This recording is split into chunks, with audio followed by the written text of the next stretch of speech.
aí galera, o vídeo de hoje é sobre um assunto muito sério. Mas antes eu queria lembrar vocês de se inscrever no canal, curtir a página no Facebook, onde eu posto mais coisas que só os vídeos da semana, e também divulgar o trabalho por aí. Os links estão aqui na descrição. Voltando à questão do vídeo. Eu acabei de voltar de Porto Alegre, e a galera tem denunciado fortemente a criminalização e a perseguição sofrida pelos anarquistas por lá. A mídia burguesa nacional, lógico que não perdeu tempo para aproveitar e promover a criminalização de anarquistas e comunistas no país todo. Eu sou comuna, mas eu também ando com anarcos. E acho que apesar dos nossos horizontes serem diferentes, táticas e estratégias diferentes também, a gente tem que andar junto sim, e se engalfiar menos. E principalmente ser solidários quando os nossos grupos são atacados. A hora é essa, de solidariedade, então bora falar disso e falar de criminalização da luta.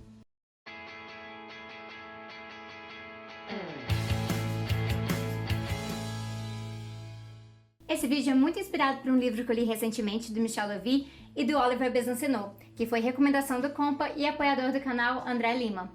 Aliás, um super obrigada aos apoiadores do canal em outubro, listados na descrição. As melhorias técnicas só foram possíveis por conta de vocês. Também é importante expressar aqui que essa é a visão que eu defendo, que eu não represento todos os comunistas, nem tento representar na verdade. Eu tento fazer defesas que possam fazer sentido para as pessoas que se identificam com a esquerda ou tentam se identificar.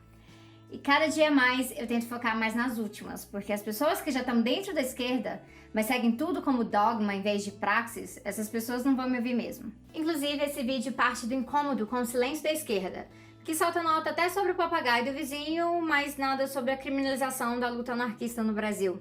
A gente viu isso fortemente entre 2013 e 2014 e estamos vendo isso novamente agora. Mas antes, qual mesmo é essa diferença entre a concepção dos anarquistas e dos comunistas?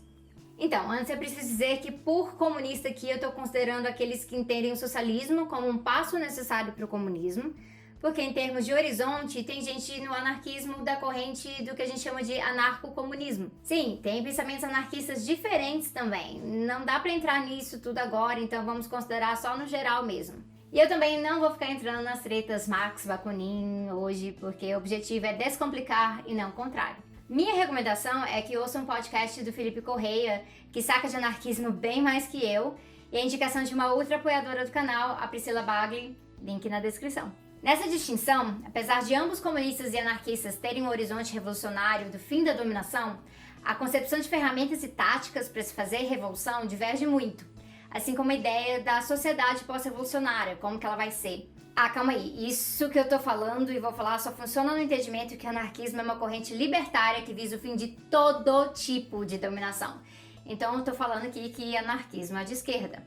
Essa ideia aí do anarcocapitalismo, que propõe anarquia em relação ao Estado, mas mantém a estrutura de dominação do capital como livre associação, não se encaixa em nada do que eu vou falar nesse vídeo. E esquece também a esquerda reformista, porque eu também não tô falando dela. Voltando, a maioria dos comunistas segue alguma linha sobre a necessidade de um partido ou partidos revolucionários, e isso tem muito a ver com a influência do leninismo nos comunistas. Mas isso não é regra, muito comum não questiona a concepção de partido hoje em dia, especialmente nos moldes do Partido Bolchevique. E isso é importante na diferença sobre o processo revolucionário, porque para os comunistas o Estado se abole em decorrência da transição de sucesso do socialismo para o comunismo. Mas para os anarquistas essas etapas são desnecessárias. E também o fato que anarquistas não se organizam normalmente em partidos, apesar de que taticamente isso não é proibido.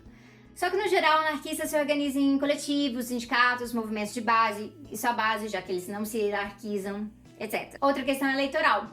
Até partidos revolucionários comunistas se envolvem nas eleições como uma tática de mediação com a realidade social, mesmo que seja que não acreditam que vão transformar a sociedade radicalmente com a eleição na democracia burguesa. Tanto os anarquistas quanto os comunistas possuem uma visão de democracia radical e direta, mas anarquistas focam especialmente nessa última, sem participação dos métodos institucionais atuais. E tem a questão das táticas de intervenção. Aliás, tem outras coisas também, mas vocês podem ver mais sobre isso nas referências do vídeo. Eu vou falar logo de táticas, porque aqui é chave para compreender que o anti-esquerdismo e o anticomunismo, que pega todo mundo nesse campo, mas na hora de criminalizar, ele pega principalmente o anarquismo. Isso porque tanto comunistas quanto anarquistas organizam a luta, trabalham com a consciência de classe das pessoas, empregam ação direta contra o Estado. Mas os anarquistas privilegiam a ação direta no cotidiano muito mais do que os socialistas e os comunistas. E aí a coisa pega. Apesar de ser o Rafael Braga, que nem manifestante era, que foi a única pessoa presa e condenada em junho de 2013,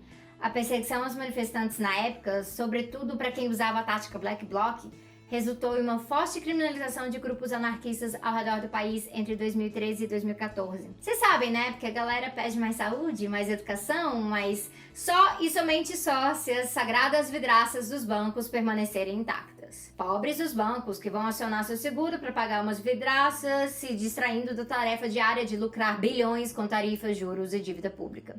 Enfim, mas sabe qual foi o problema na época? Boa parte da esquerda organizada se calou, porque não era com eles, e ainda teve organização botando lenha no processo de criminalização, porque os tais black blocs atrapalhavam os atos e assustavam ou afastavam a classe trabalhadora. Como se a juventude envolvida não fosse da classe e sua expressão de indignação não fosse uma expressão legítima. Mais curioso ainda é que tem organização que criminalizava black bloc, mas adora repetir discurso de vamos armar a classe trabalhadora. Ué, mas tacar fogo em lixeira que é radical demais? Me distraí de novo com as incoerências da esquerda. Calma aí. O importante aqui é demonstrar que a esquerda organizada tem se distanciado muito dos processos de ação direta e que é muito ruim que quando engaja em ação direta, que faça junto dos anarquistas, mas se cale quando são justamente os anarquistas a serem criminalizados por essa ação direta. Ou pior, estão criminalizando grupos anarquistas por conta do seu trabalho de base, que muitas vezes envolve educação e acolhimento de pessoas. E fazendo isso de forma ridícula, para variar. Recolhendo garrafa PET como se fosse matéria-prima para coquetel Molotov. Oi?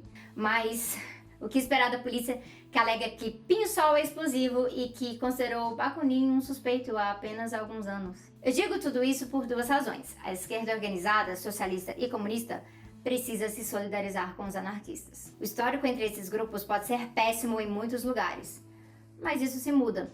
Não rola de deixar anarquista levar o tranco da criminalização por uma luta que todos nós fazemos, mesmo com táticas e estratégias diferentes. Como diz o próprio título desse livro, temos afinidades revolucionárias, e isso traz responsabilidade. E se essa razão não convence, eu acho que ela sozinha é suficiente, mas se ela não convence, que pelo menos os mais sectários entendam que o Estado vem primeiro para cima dos anarcos, mas os socialistas e comunistas são os próximos da lista. Galera, foi isso aí por hoje. Eu tô numa correria danada, dando palestras em vários lugares diferentes, então foi um pouquinho mais rapidinho dessa vez. Mas eu recomendo que vocês assistam o vídeo sobre anarquismo do Leitura Obrigatória, que aliás é um dos meus canais favoritos. Tem um vídeo bem legal também sobre Revolução Russa na semana passada. E amanhã, dia 2 de novembro, quinta-feira, às 21 horas de Brasília, eu vou participar junto com o Rodrigo, o Caio, o Alexandre e a Beni do Debate Crítico, um programa de debates dentro da esquerda sobre temas bem quentes. Vai estrear no recém-nascido canal Ocupando. Link aqui embaixo. Valeu!